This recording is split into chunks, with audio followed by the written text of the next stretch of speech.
महाविकास आघाड़ी के उम्मीदवार वसंत चौहान का इंतखाबी जलसा देवगांव चाल में वाक़े बुद्ध विहार के अहाते में रखा गया। इस जलसेआम में भीम शक्ति संगठन के कौमी सदर व राज्यसभा रुकन चंद्रकांत हंडोरे, उम्मीदवार वसंतराव चौहान, रुकन असम्बली मोहन हम्मडे, एकनाथ मोरे, राष्ट्रवादी कांग्रेस पार्टी सदर डॉक्टर सुनील कदम, जाकिर चाउस, डॉक्टर दिनेश निखाते, सुरेश हटकर के अलावा दीगर महाविकास आघाड़ी के कायदीन व वर्कर्स मौजूद थे।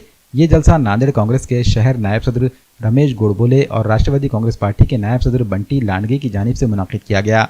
जलसे में कायदीन और लीडरान ने महाविकास आघाड़ी के उम्मीदवार वसंत चौहान को अक्सरियत से कामयाब करने की अपील की। जलसे में वार्ड नंबर 18 की आवाम कसीर तादाद में मौजूद थी। लांबलचक भाषण करत नाही, पहिल्यांदा